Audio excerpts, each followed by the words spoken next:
grand whatever plebeians, party people, and they mamas. We got Lalo Bispo here with us, and they use they, them, and their pronouns. And this is episode 61 of the podcast. We have 30 minutes on the clock, Hina, but we know we're not constrained to those times. And please tell us a little bit about yourself. Tell us anything that you'd like to tell us. Hello, Pleiades, he, they. Thank you so much. Yes, absolutely. Thank you for having me on your podcast. Of course. You're cool as heck. And I am just jazzed to be having a conversation with you. Me too. I want to shout out to my friends, my family, and my mentors, people who look out for me. You know who you are. Thank you for supporting me and being there for me. Yeah. First off, I love the, what is it? Age rating G, general audiences. Yes, thank you Yes. for that. Just so we can start off clear, what this episode is, the rating. Right. Because sometimes it might change. Oh, yeah. It might change. Yeah. It might grow into different directions. Right. Well, that's just fine. like life. Yes. Yeah, like all things. Absolutely. So let's get into this. Yes. So could you, share a little bit about what brought you into art in the first place? Yes, I'm laughing because this might upset some people. When I was growing up, I did not get very much attention. It's like, why do you need attention? Everything needs attention. Okay? Right. Children deserve attention. So I did not get very much attention. That is what led me to trying out in 6th grade for this it was like a mockery of like the Cats musical, like a theater show, a play, and I was like, oh my god, people will love me if I perform. And so that's kind of where it started. And then for a long time I had a very strange relationship with love, because I felt like I could only be loved if I was performing. And that was really messed up and hard for me to try to digest. So I actually was an actor for many years. I went to the High School for the Performing Visual Arts for theater. Wow. I went to a conservatory in Normandy, France, and I did a lot of Shakespeare acting there too. And I loved it. I thrived on it, but it was killing my nervous system. Right. And the other thing was, I was having an identity crisis because I didn't know who I was. I had spent so much time playing these characters and being other people that I was like, who am I? It's like, who's filling your cup? Exactly. Mm-hmm. How did I fill my own cup? And I was also very different than I am now. I looked really different. My hair was down to my butt. And I was thin. I had abs. I was very high femme with the nails, Broadway kiss press on nails. It was a very different presentation. And for me to get here where I am today took so much work and unlearning. Right. Because I was like, I have to be the most feminine woman you've ever seen in this world. For me to be loved and accepted. And it's like, why? And it's like, why? And it's like the mascaras, the lipsticks, the hair treatments, they did not fill the hole inside of me.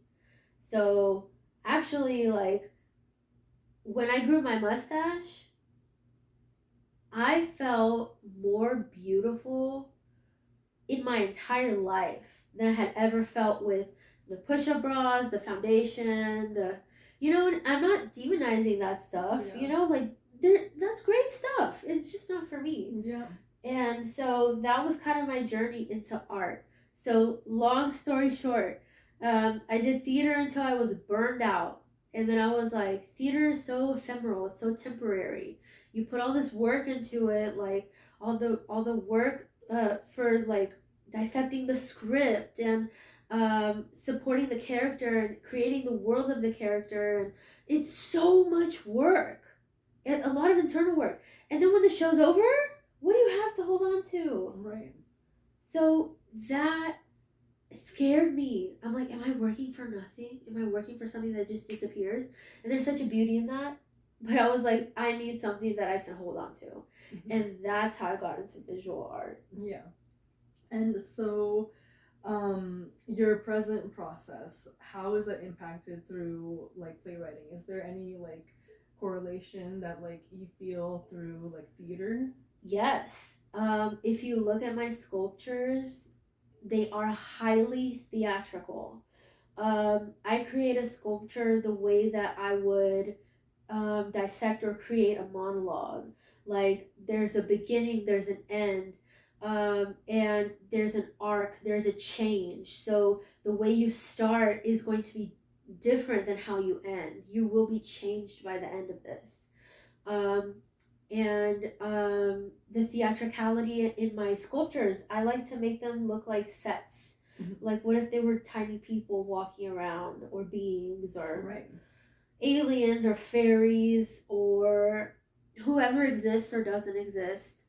All the possibilities. Like, can you picture yourself like miniaturized sitting on one of my sculptures? I don't know. And what like emotions does that invoke in you? Like when you look at it, like wonder, hope, joy, possibilities, feelings. Yeah, that's what you like to create, like the theatrical visuals towards. I like there to be a struggle. I like there to be an acknowledgement of pain and brokenness and discardedness, you know, especially with the materials that I have that are like or donated to me, you know. I like there to be contemplation of like, why did someone find this valuable? Yeah. So I have this, it's like I think it's from McDonald's. Somebody chewed it up and threw it out on the street. I love the yellow. One of my friends gave me this. I really don't know what it is. It looks like a bottle for a fairy. Like you got some juice in there. I don't know. I like this one. Yes, my friend Brooke has a gallery, block gallery, shout out. And her levels broke, and she saved these for me. She was like, I have something for you to use in your sculpture. And I'm like, are you kidding me? I felt so seen when she gave these to me. Like, this was such a thoughtful gift. It's true love. I have this dice that I just found one day. Like a D20. This was off of a Mardi Gras bead thing. Cute. And then I have this broken pendant. It was a leaf, but it got broken in half. I like it more this way. Yeah. Right? Of course. So these are just some things that like people have given to me or I've found. Did I spill something? No. Thank God. So that's kind of like my process of finding objects. Yeah. So that gets me into I saw some of your objects on your website. Yes. And that gets us into the process of how do you collect something like a piece of broken granite, or where do you get your hinges or your lug nuts, and like why does collecting this way ignite passion?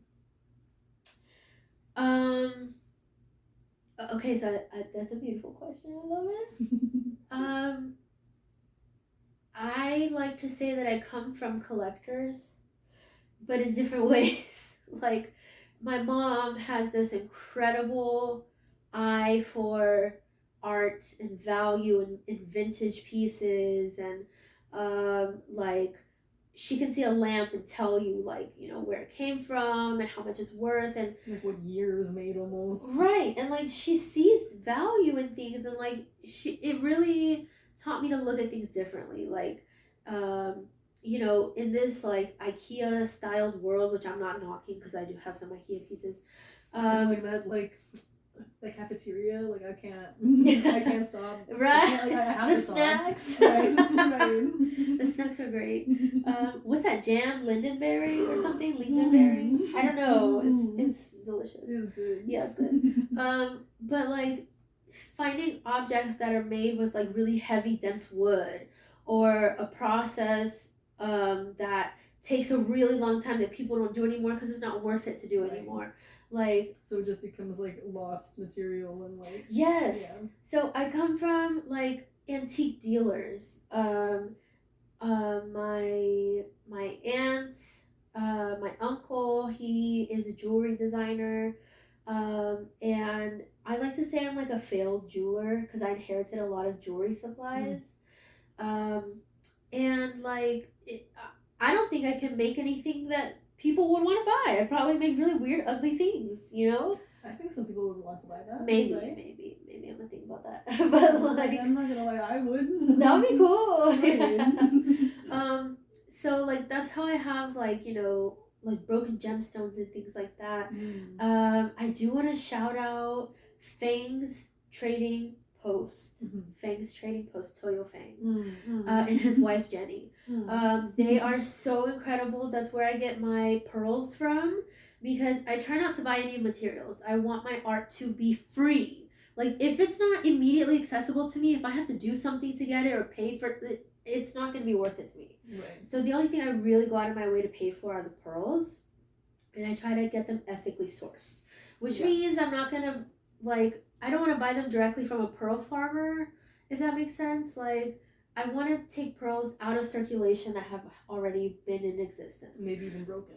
Exactly. Yeah. So Toyo has this incredible collection of pearls, which I use like a bunch of different ones in my thank you for that, a bunch of them in my sculptures, like Baroque coin pearls, rice pearls, chicken foot pearls. I don't know if you can even see that, but there's a chicken foot pearl up there. Oh wow. Yeah, it looks like a chicken foot. That's amazing. Yeah, so I just like to research my materials, you know. And then one day I went to Toyo and I was like, hey, you have this jewelry store of like beads and minerals and stuff. Do you ever have any broken gems? Like, I'm sure when you get things shipped to you, things break and you can't sell it. Can I have it? And he's like, well, you can't have it. You can pay for it. And I was like, okay, bet. So it's gonna be discounted. But it was amazing. Like, he gave me a little container of I think it was peanut M&Ms. And inside had all these broken gems and cabochons. Cabochons is a cabochon is a polished gemstone that's ready to be fitted into jewelry. Like almost like a palm-sized piece. Some of them can be small too. Yeah. Like flat. Yeah, flat on the back. Exactly. So that's where like I get like the pearls, but everything else I collect whatever comes to me. Yes. Yeah. I love that. So this gives us a little insight on the before. So could you give us the events of how you begin and also like, you know, during and finishes and even as far as like, you know, what gallery work that you've presented? Okay. So I used to be a Buto performer. Buto is this Japanese art form. It looks like dance, but it's not dance because there's not supposed to be choreography, or in certain lineages there is choreography, but like his name is Kazuo Ono. That's the lineage that I studied. And like he had these beautiful words like kiss the earth with your feet and greet the spaces you enter like a mysterious stranger, and like one of his quotes that I really loved was no thinking, only soul. So that's how I approach my sculptures, is like I do think, like I have to check in with my body and be like, how am I feeling today? What color am I? What color is my mood? What is my body weather? Like, how do I feel all over? And what do I need to express and work out here? Like, am I upset about something? Am I angsty? Am I really happy? Usually I create work when I'm upset and I need to put that somewhere. And I don't know how to do it in words. It's a good place to put your energy. Yeah, so I check in with my body first, and then the no thinking only soul comes over, and I try to just see what my soul, what my body is attracted to, certain materials. Like today I said I'm really feeling this yellow, so I'm feeling happy today. I might do something with this. That's really how it starts. That's gorgeous. I love that. And then the finishing touches. How does that process build a finished piece? How to build a finished piece? How do you decide when something's maybe left alone or right. done? Yeah. Sometimes it's hard because I will tinker with something for a long time. Usually when it's like at a gallery or a museum, I'm like, I can't touch it anymore. But here, I have racks and racks of sculptures. I know that something is done when if I add something else to it, it's going to be too much. So, or if I'm talking about a different idea. So my sculptures, I don't think they can solve the world. Yeah. I don't think they can save the world. I hope they can, but logically I know that's too grand of an ask for I don't know, like art, but you still have to be a little bit delusional enough to hope that it can. Otherwise, I feel like there's an emptiness in it. That intention is enough. The intention. Yeah. So I try to solve one problem or talk about one thing in the art. And if I can just make one good thing happen and emphasize that, like when you put a filter on a picture, you put like the silhouette on it, It's right. That's how I know it's done. If I finished, it's like a paragraph, a monologue. It's like, did we finish differently than we started? Yes. Okay, we're good. It feels like its own personality. Yes. Yeah. Absolutely. Yeah.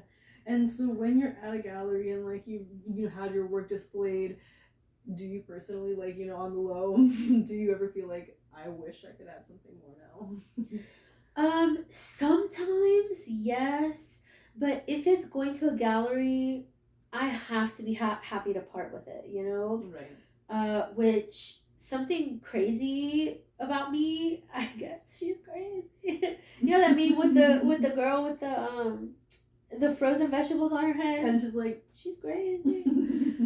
Yeah, so exactly. She's so crazy. I don't sell my work, which really surprises people.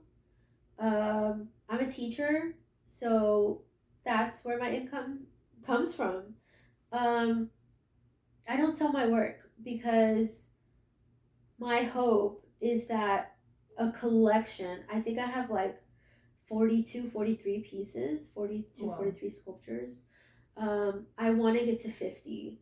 Yeah. I think that will happen very soon. Right. And once I get to 50 sculptures, I feel like I will have a really cohesive collection, and I would like to approach certain museums or art spaces and ask that they inherit it. Yeah. Purchase it. Or not, right. It's not going to be for free. But it's going to be at a museum and right. That's what I need it to be in an educational space. Yeah. I don't know, I could make art that I'd be happy to put in people's homes. I don't think my sculptures, my anti-monuments are for just fun displays in people's home. I think right. I want it to be like a public site, Right. Like where people can visit and remember, discuss, and have conversations. Yes. Yes. Yeah. Absolutely. And so tell me a little bit about how that finishing of a gallery, once you put a piece down, what does that feel like? What does it mean to you? It means,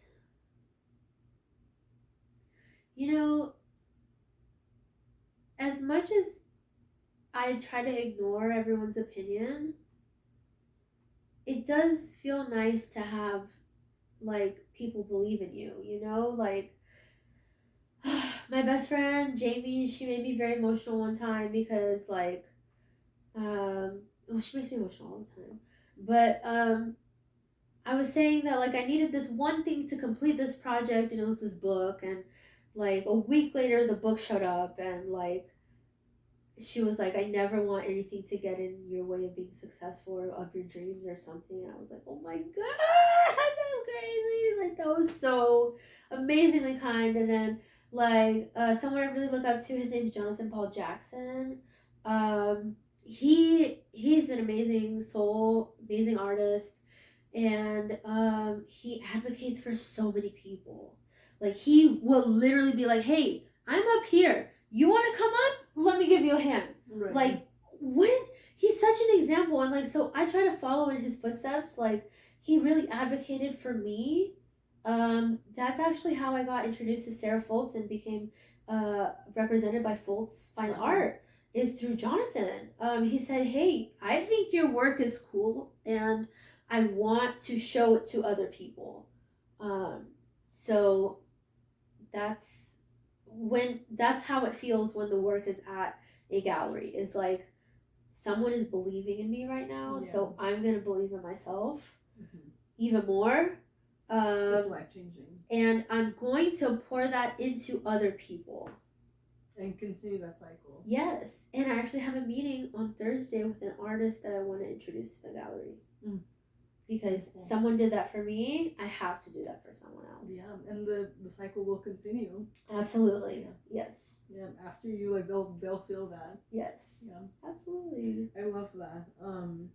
So I do want to hear about your immigrant story. So I'm under the impression that your parents had moved here and moved you guys from Brazil. Yes. And so how does that contribute to your creations also? Like, can you see, like, how do you feel like you can see your heritage in your work? I feel like you have to be very brave to immigrate. Because anywhere, you're leaving your comfort behind, everything you know, your favorite people, your home, to go to the unknown. And I wish people had more respect for that process. Like, it's not like, I don't know. I think it's a lot more difficult than people actually recognize it to be. Yes. So when we came from Brazil to the States, it was a weird transition, but I didn't really know any different, you know. I grew up with two languages, Portuguese and English, and what was kind of funny to me is that I learned Spanish because I went to like Westview Elementary, and it was like a predominantly white school, and there were a lot of issues there, and they placed me with these Spanish speaking students, which were mostly Mexican students, and they were like, oh, y'all's language is close enough, like you can sit together, it'll work. And so like I would be confused because we could kind of understand each other, you know, but something incredible happened there, okay? Because I was sitting next to all of these Mexican kids, and I learned friendship. And I know that sounds silly, but I never went to school with snacks, really. I'm sorry, my mom's gonna hear that and be like, I sent you to school with snacks. There's so many days I was snackless. And those kids shared their snacks with me, okay? It was Lucas Pops, it was Duvalin with the little spoon, it was the little peanut pressed mazapan, it was chips and chicharrones, and I'm like, you guys are being so nice to me. Like, those other kids, they don't share your snacks. They're just like, here, have it. Like, they shared their snacks with me. They're like, you want to look at this Lucas Pop? I'm like, yes, I do.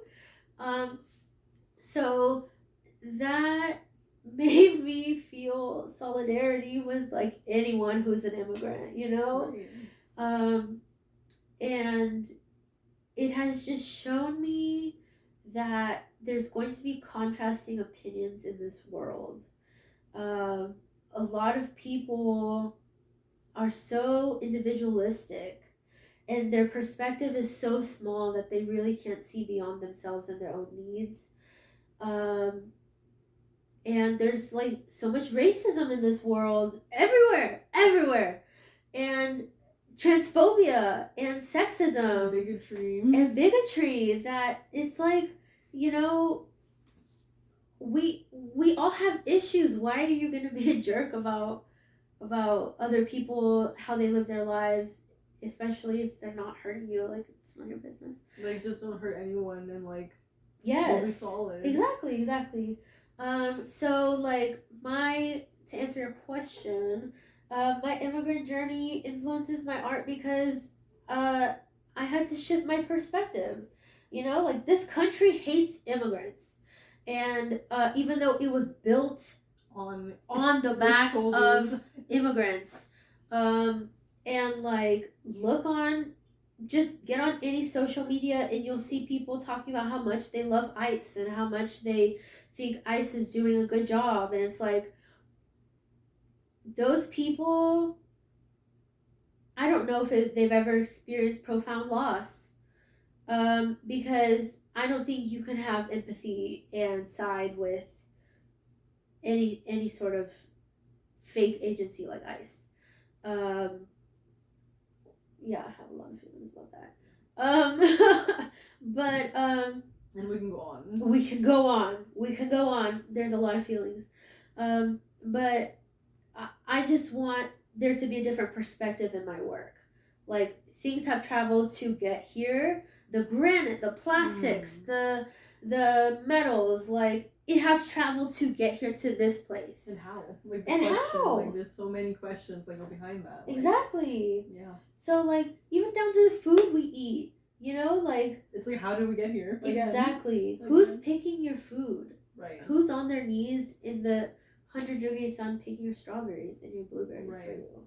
And it's like, who are the people that control the means of production that makes that the case? Exactly. So, like, you know, we are doing our share. Yes, I want to dismantle some present systems because they're really oppressive and horrible. Yeah. So I hope my work dismantles some ideas about art, that art has to be made of really expensive materials or look a certain way. It doesn't. Like, and again, discuss that. You know, when we show up to these spaces that are like so grand, to discuss why is this here? Yes. Because it matters. Yes. Yeah. Absolutely. Yeah. But that's kind of problematic sometimes too, because like, museums are full of jerks too. Okay, but like, we can't get into that conversation when it's like, you're the one choosing to write yourself into history because no one else will. Right. And it's like, we write ourselves into history because when we tell others that we're not important, you know, when we don't, like, you know, get to talk about what we need to talk about, or like bring up our platforms, or, you know, whatever the case may be, like, when we don't write ourselves into history, we are forgotten. You're right. And it's like, you have this digital age, and sure, we may lose internet forever, but like, we also can have, you know, articles online that are like printed and have those documented, and like, you know, just do that over and over and over again. Just remember that, like, maybe like the billionaires are the ones controlling media these days, but like, you know, when you have your name repeated repetitively enough over time, like, the media scene will see you and like pick up your name as well, and like, not like on, again, any like bad energy. Again, it's on like, there's celebrities like Mark Ruffalo that like support Palestine, and like ICE, and like, again, not ICE, but like, again, anti-ICE, and like speak up for these issues, and they're not problematic people, right? You know, and but they probably get less opportunities, right? And it's like, that is the horrible cost that we're at these days. Is it worth it though? Yes. Every time. Yes. Because who else is going to do it? Exactly. And it's like, the more that we feel comfortable doing it, the more others will too. And like, that's why I feel fear towards the fact that, you know, we don't feel comfortable writing ourselves into history, when it's like, that's true. Like, you know, the heritage that we all grow up with, in whatever way, you know, like, whoever we are, like, our history gets erased because of these school systems. And like, we, I think, as, you know, our generation can understand, like, these children are suffering. Like, our school systems were bad, but they're worse now. Yes. You know, so. They are. As a teacher, I can absolutely agree with that. Right. You know, they're suffering, and it makes me very worried for how they're going to handle. Yes. Okay, Claquina. Go off. How they're gonna literally go off. How kids are gonna handle like the stress of being alive and working and their own paying identity. bills and your own identity, and what employers expect you to do the job of 3 or 4 people, and they're gonna pay you for one. And then they expect you to have 3 or 4 jobs and still make it to all of them.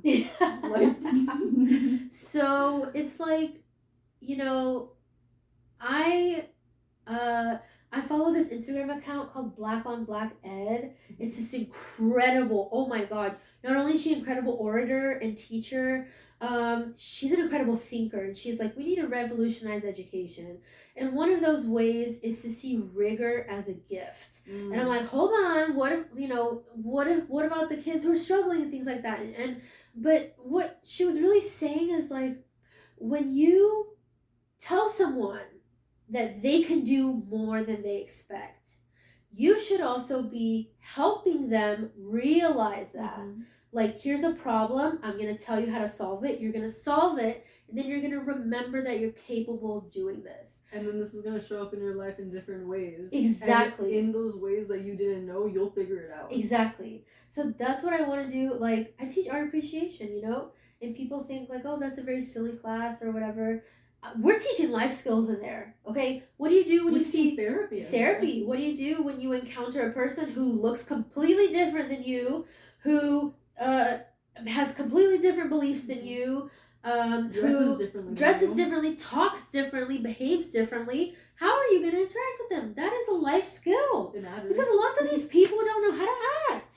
They really don't. They don't have common sense. They don't have common sense. Like, when you encounter someone different than you, your first reaction should just be mutual respect for humanity, you know? Right. And then let them give you a reason. Like, but we've lost our basic human rights. Yes. Yeah. That's true. So, like, we're fighting. Yes. That's why we're having these conversations. Yeah. So I just think that as a teacher, like, we should be holding kids to a high standard still, but doing what we can to understand that they are a different generation. They have been raised differently in this digital tech era. Right. You know, like, I can recall times before we had a computer. They can't. Yeah. So. Yeah, there's like every single generation that comes after this will not. Yeah, that's so nuts. Yeah. That is so nuts. But there's a literacy crisis. Yeah. And it's causing problems. And, you know, like, I think people who read are just incredible. Like, if you have a book,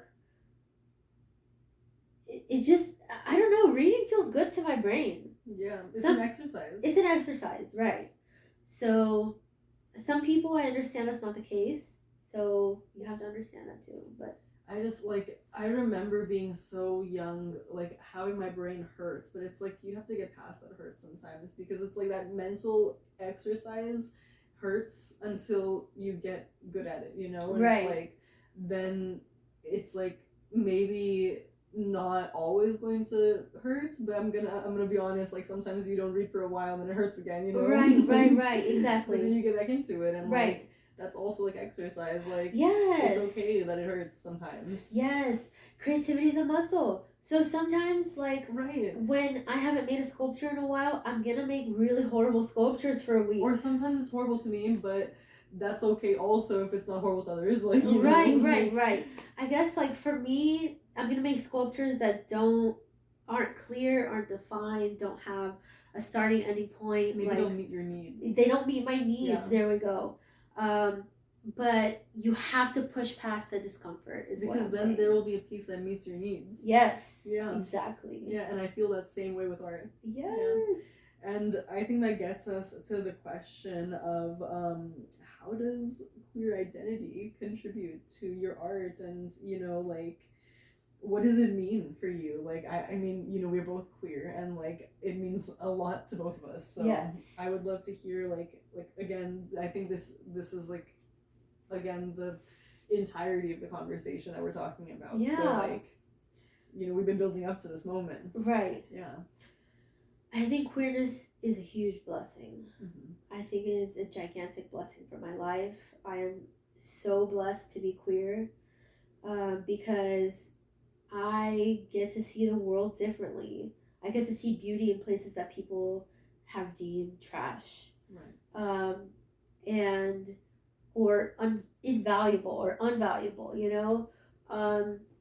So queerness, my work is all about queerness, down to the materials, because I want to show a lot of things. The sculptures that I make, they're called anti-monuments.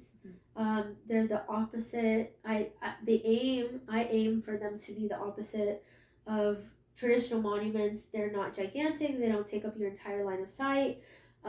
They're small. They require like close looking from people, and they don't have like this oppressive script you have to follow in order to interact with them. Like, let's say like the Alabama Confederate Soldiers monument.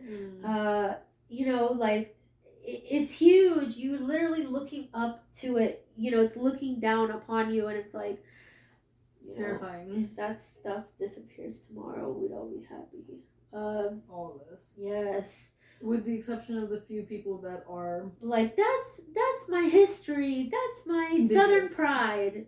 And it's like, there's nothing to be proud of. Ignorant bigots. Yes. I hate to call you out if you want to choose to be ignorantly blissful, but that's not what we need. You know, we have a responsibility to each other. Absolutely. We have to treat each other beautifully. And so my work just is all about queerness. Like, you can't separate it from queerness. Even if no one knows what my work is about and they just see it somewhere, like, the definition of it is queer because it's non-traditional. It is pushing boundaries and expectations that people have already set upon value of objects and art. You know, like, why is a marker cap from a Crayola marker not valuable, but a pearl is, you know? Right. Like, it's and just... like, why is a broken pearl less valuable? Right. Like, it still took so much time to form, you know?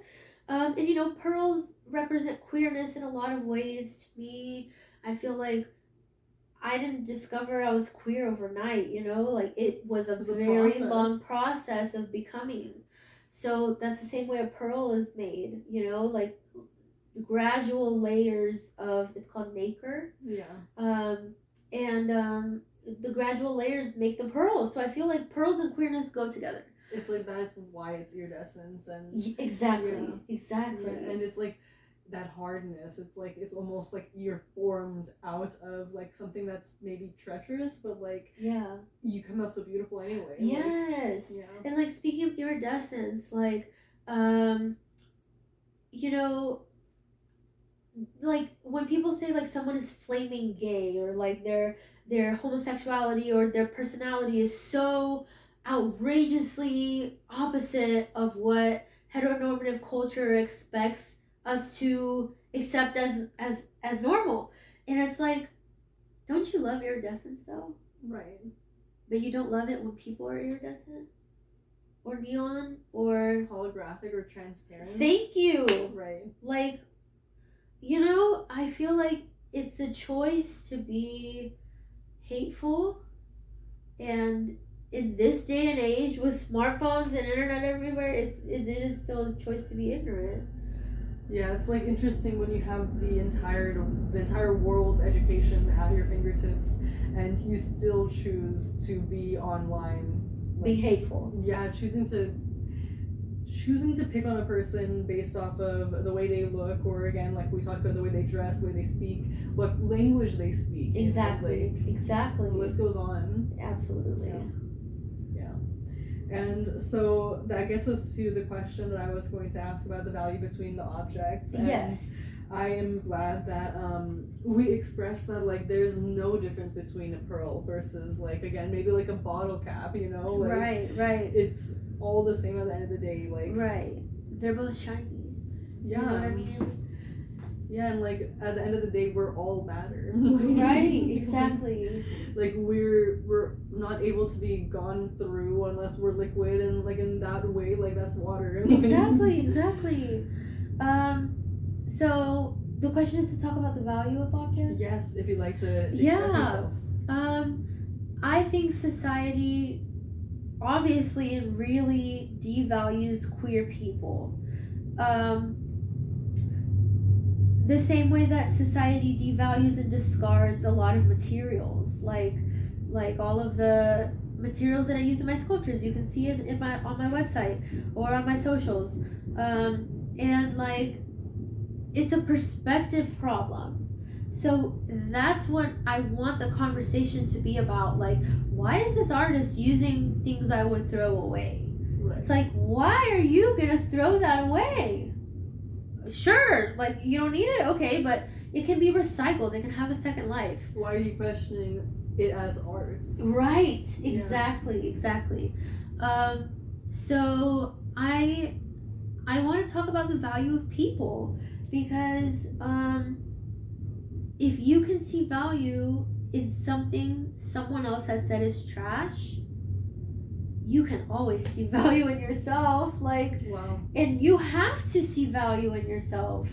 You have to put that value on yourself. Yeah. Because someone's gonna tell you, hey, you're not worth much. You have to tell them, no, I am worth a lot. Like, period. That's it. Yes. Yeah. So that's what I hope my work accomplishes. Yeah, I love that. I do feel as if I've got a full picture of like what that value of your art brings, the value to like not just yourself but to the world, to your community. Like it's truly beautiful. Just like how like a full picture I feel. I just don't even know how to describe it to you, because again, I've seen your work. I don't know if anyone even knows how we know each other, but like we met years ago at the Holy of Holies. I'm sure that was the first time. Yes. And I am so grateful that we've kept a connection. Yes. Otherwise, we wouldn't be here today. And yes. I remember seeing your anti-monuments. Yes. Anti-monuments. Yes. And being so intrigued by them. And over the years, I think you've seen, like, I've kept up with looking at a couple of them, just some of the pieces, and like at least liking them. I'm not sure, maybe commenting here and there, but I just am always like impressed by your style, and like again, I guess maybe like the confidence that you have to bring these pieces to the stage, you know, and like I was always curious about certain pieces of these questions, and then like getting to look at your website and getting to dig into like the lug nuts, or like again the hinges, and like knowing that like these pieces are from a larger collection of the world, you know, like it could be any number of things. And I feel like, you know, seeing that and having the perspective visually as like a third party versus like having this conversation with you, it's like, damn, like I really do feel like I have like you know, the discussion has made me part of the art. Like, yes, you know what I mean? Yes. Like the anti-monument has spoken. That's amazing. I actually put mirrors a lot in my art for that reason, because I want people to see themselves in the art. Wow. You are the art, baby. Wow. Yes. And it's like broken, I'm sure, like pieces of mirror. Wow. Yes. That's amazing, because like again, like these things could be seen as like taboo in society and like culture, but now we're like giving them a different meaning, a different name of beauty, you know? Right. Yes, absolutely. Like, no, we're not going to talk about it. We're going to talk about it. Right. It's going to be beautiful. Right. Like, for people, like, you're not unvaluable. It's people who have issues with perspective. You know, like, I think it's some sort of proverb. I'm not sure what culture it's from, but like, some people squint to look at the sun. Is the sun gonna dim its light? No, baby. No. Yeah. So with that, I want to ask you, before we ask the last question, okay, do you have any future prospects that the Pleiades or any of your fans should be looking forward to? I would love to host a workshop soon, showing people my process and letting them know like there's really no secret to it. Anyone can do it. Anyone can be an artist. I stand 10 toes down on that. Yes. So I'd like to host a workshop just to show people how I gather things, how I start, how I document, so that they can bring this into their own practices. Beautiful. Please share the flyer. I'll put it on my Yes. story or whatnot. Yes. Thank you again for all of this insights into your work. With that, are you ready for these last 3 questions? Yes, I am. Yes, I am. Alrighty. So, are you a friend to yourself? I am a friend to myself, yes.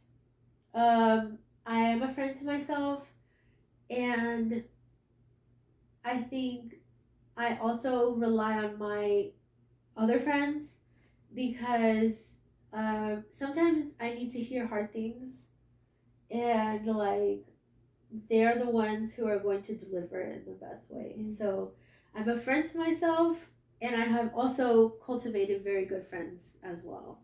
Yeah, and I'm sure that cycles where every single time you get to see them be a better friend, you get to be a better friend, and I hope vice so. versa. Yes, yes. And the spiral upwards. The upward spiral. Yes. Correct. Yes. How can you be more of a friend to yourself?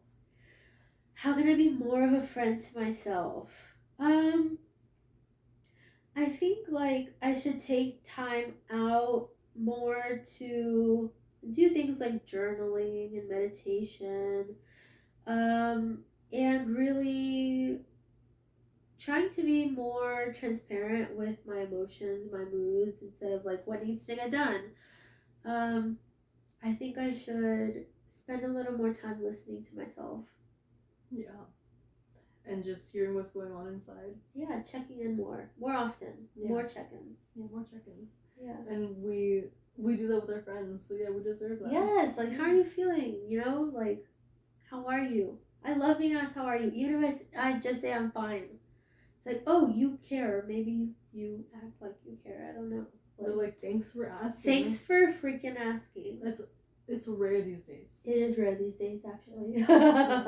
It's always hard to see when you say how are you to someone and they're changed by it, Yeah. I'm damn, how many people the power of a you? question. Right. Yes.